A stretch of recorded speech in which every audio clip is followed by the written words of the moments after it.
પર કાળ ત્રાટક્યો. પતિએ શિક્ષિકાની હત્યા કરી. હત્યા કરીને ભાગી રહેલા પતિને અકસ્માતમાં મોત મળ્યું. શિક્ષિકાની હત્યા કરીને ભાગેલો પતિ ગામની ભાગોળે પહોંચ્યો અને વાહન નીચે કચડાઈ ગયો. હત્યા અને મોતની આ ઘટના ભાવનગર જિલ્લાના ઉમરાળા તાલુકાના રંગોળા ગામમાં બની. પતિ પત્ની વચ્ચે ઘરેલું ઝઘડાનો કરુણ અંજામ એ આવ્યો કે દંપતીને જીવ ખોવો પડ્યો. રંગોળા ગામમાં આવેલી ઓમકાર સ્કૂલમાં શિક્ષિકા તરીકે નોકરી કરતી મહિલાને વારંવાર પતિ સાથે ઝઘડા થતા હતા. રાત્રે દંપતી વચ્ચે કોઈ બાબતે ઝઘડો થતા વાત વણસી ગઈ. બીજી તરફ ઉશ્કેરાઈ ગયેલા પતિએ પત્નીને કોઈ હથિયારથી માથાના ભાગે તેમજ કપાળ અને હાથના ભાગે ઘા ઝીકીની હત્યા કરી નાખી. લોહી લુહાણ થયેલી શિક્ષિકાને તાત્કાલિક હોસ્પિટલ ખસેડાઈ, પરંતુ ત્યાં સારવાર દરમિયાન મોત નીપજ્યું. જોકે હત્યા કરીને ત્યાંથી ફરાર થયેલા પતિનું પણ રંગોળા ગામ નજીક અજાણ્યા વાહન અડફેટે મોત નીપજ્યું. આમ પતિ અને પત્ની બંને ઘરકંકાસને કારણે જીવ ગુમાવ્યા. આ ઘટના અંગે ઉમરાળા પોલીસ સ્ટેશનમાં ફરિયાદ નોંધાઈ છે.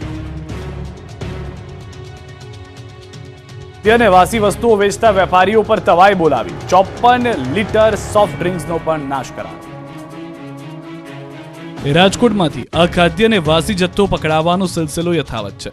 મનપા આરોગ્ય વિભાગ દ્વારા ઘી, ચીઝ અને બટર જેવી અખાદ્ય વસ્તુઓ પકડાવવાની કાર્યવાહી કરવામાં આવી.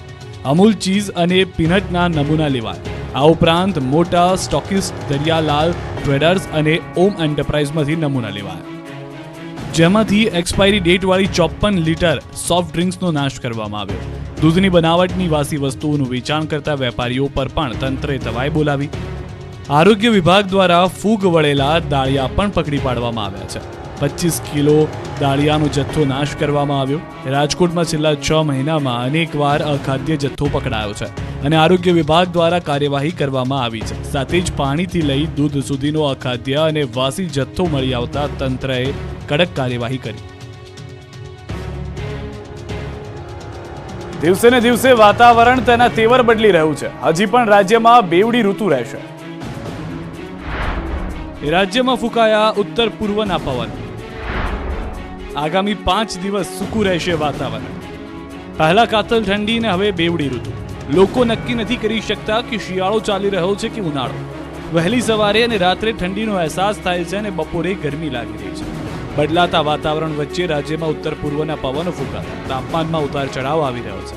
હવામાન વિભાગે આગાહી કરી છે કે આગામી 5 દિવસમાં તાપમાનમાં ફેરફાર થતો રહેશે. अभी जो अपने सीजन भी मिड फरवरी आ गया ना, थोड़ा आपका मैक्सिमम टेम्परेचर थोड़ा राइज होना शुरू हो गया. मतलब अभी 30-33 के आसपास जा रहा है. इतना राइज नहीं है, नॉर्मल टेम्परेचर में ही है. હવામાન વિભાગની એ પણ આગાહી છે કે આગામી દિવસોમાં રાજ્યના કેટલાક વિસ્તારમાં ક્યાંક 1 થી 2 ડિગ્રી તાપમાન ઘટશે તો ક્યાંક તાપમાન વધશે. આ તરફ બેવડી ઋતુના માર વચ્ચે રાજ્યમાં રોગચાળાએ પણ માથું ઉંચક્યું છે. ખાસ કરીને સૌરાષ્ટ્રમાં બીમારીનું પ્રમાણ વધતા તંત્ર હરકતમાં આવ્યું.